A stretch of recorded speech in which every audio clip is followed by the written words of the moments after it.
নমস্কার, আমি মিঠুর ঘরকন্যা সবাইকে স্বাগত। সবাইকে সুপ্রভাত জানিয়ে রবিবারের ব্লগটা শুরু করলাম। কাঠের মিস্ত্রি খুব সকাল সকাল চলে এসছেন। উনি বলেই ছিলেন যে রঙের কাজ কমপ্লিট হলেই বলবেন, কারণ ওনার কাজের প্রচুর চাপ আছে। উনি একটু বেরিয়ে যাবেন কলকাতার দিকে, মানে 15 দিনের মধ্যে আর আসতে পারবেন না।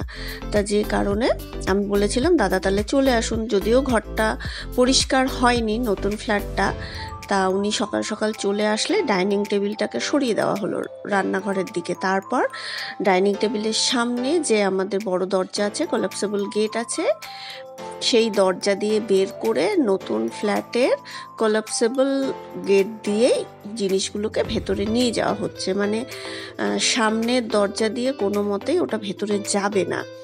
গেলেও না কি হয় বলো তো, এই বড় জিনিস তো কোনাগুলো মানে নষ্ট হয়ে যাবে, গুঁতোগাতা লাগবে।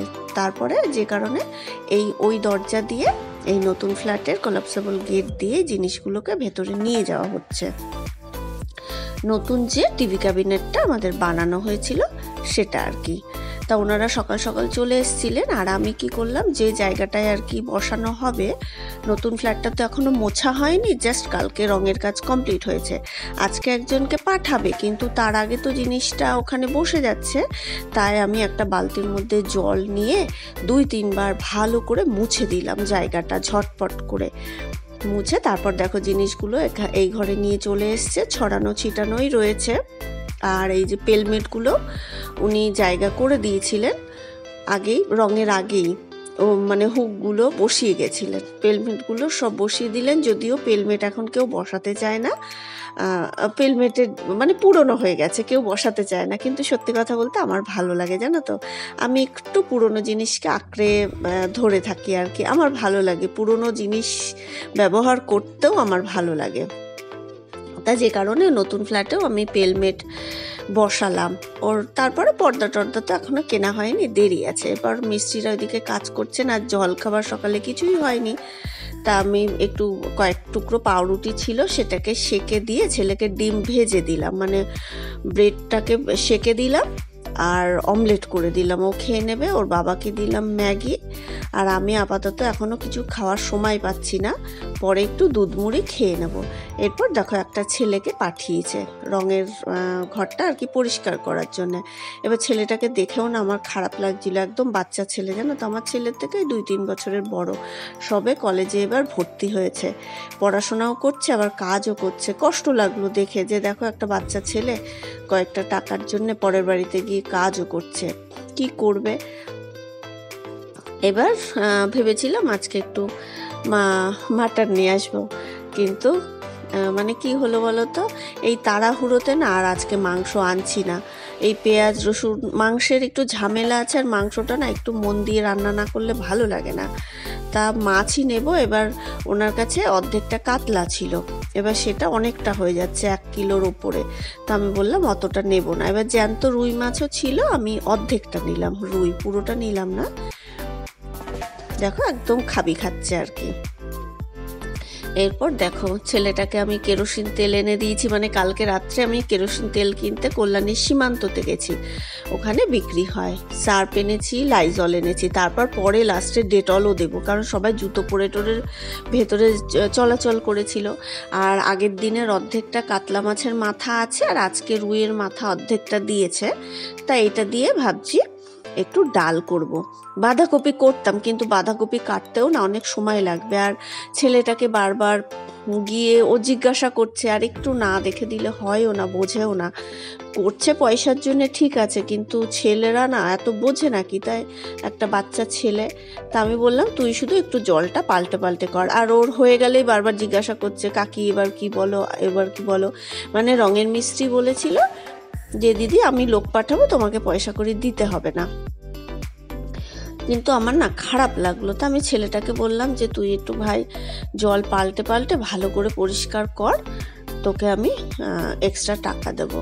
তা বললে খুশি হয়েছে, তো পরিষ্কার করে দিচ্ছে। এবার দেখো মাছটা ভাজছিলাম, তখনই ও কাকি বলে ডাক দিল। এবার আমি ওই ফ্ল্যাটে গেছি, আর মাছটা গেছে সব পুড়ে, খেয়ালও নেই যে মানে জোরটা যে বেশি দেওয়া ছিল। এরপরে আবার আসলো ফ্ল্যাটের অন্য মিস্ত্রি। আমার ঘরে যে ওপরে সেকেন্ড ফ্লোরে একজন 3টে নতুন ফ্যান রেখেছিল, সেই ফ্যানটা আজকে উনি ফোন করে বললেন সেট করবেন। এবার সেই মিস্ত্রিরও ফ্যানগুলো বের করো রে, তাকে টাকা দাও রে। তারপর একটা লাইট কেটে গেছিল বাইরে, সেটা ঠিক মানে নানা রকম ঝামেলায় রয়েছি, মানে দৌড়াচ্ছে, একবার রান্না করছে একবার নতুন ফ্ল্যাটে যাচ্ছে, এইভাবে দৌড়াচ্ছি। এরপর মিস্ত্রিদের চা করে দিয়েছিলাম, চাটা খেয়ে কাঠের মিস্ত্রি চলে গেছে। তারপর ছেলেটা ভালো করে ঘরটাকে ঝাড় দিয়েছিল, আগে তুলেছে, ডলে ডলে ডলে ডলে ও ভালো করে তুলেছে, তুলে সব পরিষ্কার করেছে। তা আমি ওকে দিয়েছি, মানে দেওয়ার কথা না, কিন্তু আমি ওকে খুশি মনে যা দিয়েছি ও খুব খুশি হয়েছে। মানে এতটা দেওয়ার কথা না, কিন্তু আমি দিয়েছি, এই ভেবেই দিয়েছি যে ছেলেটা পড়াশোনা করছে, আবার দেখো লোকের বাড়িতে গিয়ে কাজও করছে। আর যেটা রঙের মিস্ত্রির ছেলেটা বলেছিল যে দিদি ওকে একটু অ্যাসিড দিয়ে ও পরিষ্কার করে দেবে বাথরুমটা, বিশ্বাস করো আমি পারলাম না। আমার না বিবেকে বাঁধলো যে একটা অল্প বয়সী ছেলে, ওকে দিয়ে বাথরুমটা যদিও নতুন বাথরুম, রঙের কাজ করতে গিয়েই তো নোংরা করেছে, কিন্তু তবু আমার বিবেকে বাঁধলো, আমার ছেলের কথাই মনে হলো। তা ওকে দিয়ে না বাথরুমটা পরিষ্কার করায়নি। ও বলছিল কাকি দাও আমি করে দিচ্ছি, আমি না রে থাক। তা আমার হাজব্যান্ডও বললো থাক, ওকে দিয়ে করাতে হবে না, আমি ছুটির দিন করে নেব। তারপর ও করেছে। এবার দেখো ছেলে মানুষ তো আর কত ভালো করবে, পরে শুকিয়ে গেলে দেখলাম মানে সাদা সাদা রয়েছে, ওটা একটু থাকবে, একটু টাইম লাগবে। তারপর এই বেসিনের পাশে দেখো এখানে একটা কালকে রিং এনেছিলাম একটু হাত মোছার তোয়ালে ঝোলানোর জন্যে। তারপর এখনও আমার চান হয়নি, কিন্তু কারণ আমার হাজব্যান্ড একটু তাড়াতাড়ি খায়, যে কারণে আগে রান্নাটা করে নিলাম। চান করার সময়ই পাচ্ছিলাম না, মানে একটু সময় না হলে কি করে করব বলো, কিছু কাঁচাও তো থাকে, কেচে বাইরে মেলেও দিয়েছি, সবার ছবি মবি অত তোলা যায় না রোজ রোজ। এরপর মাছের মাথা দিয়ে মুগ ডাল করলাম, বেগুন ভাজা করলাম, আর ওরা যেহেতু ভাজা মাছ ভালো খায় একটা করে পেটির মাছ ভেজে দিলাম, আর মাছটাকে আলু বড়ি দিয়ে জিরে আদা বাটা দিয়ে ঝাল করলাম। এই জ্যান্ত মাছে না এই ঝোলটা খুব ভালো লাগে আর কি, পাতলা একটু ঝোল হয়। করে ছেলেকে আগে দিলাম, ছেলের বাবা বাথরুম পরিষ্কার করছে, তা ছেলেকে আগে দিয়ে দিলাম, দিয়ে ওর বাবা বেরোলে ওর বাবাকে দেব, তারপর আমি চান করব, করে আমার খেতে খেতে আজকে দেরি আছে। তারপরে ছেলেটা চলে গেছিল কাজ করে, ও বললাম থাক তুই মানে হয়ে গেলে বললাম তুই চলেই যা। এরপর আমি শাড়িটাকে ধুয়ে দিলাম, দেখো যেটা পরে সরস্বতী পুজোর দিন পরেছিলাম, ওই বসে তারপরে একটু চটে ফটে বসে প্রসাদ খেয়েছিলাম, তো ওই শাড়ি না মানে যেখানে সেখানে আমি বসতে পারি না, বসলে আমি ধুয়ে দিই, এই শাড়ি আর আলমারিতে আমি ঢোকাতে পারবো না আর কি। তা এরপরে কি করব, দোকানে দিয়ে দেবো, বলবো একটু হালকা করে মার দিয়ে ও পালিশ করে দেবে। এরপর আমি শাড়িটা ধুয়ে ইজি দিয়ে ধুয়ে মেলে দিলাম, আমি চান করে আসলাম, এসে খেয়ে দিয়ে নিলাম, সেগুলো আর দেখালাম না, মানে পাগলের মতন অবস্থা আমার আর কি। চুল ফুল ভেজা রয়েছে, একটা গামছা জড়িয়ে ভাত খেয়ে তারপরে বাসনগুলোকে অনেকটা মাজা হয়ে গেছে, লাস্টে কয়টা বাকি আছে, বাসন টাসন মেজে এবার গ্যাসটাকে পরিষ্কার করব, মানে সব ছড়ানো ছিটানো ছিল। এখন কটা বাজে জানো, এখন হচ্ছে 4:05, মানে এখন আমার কাজ মানে এই কমপ্লিট হবে আর কি।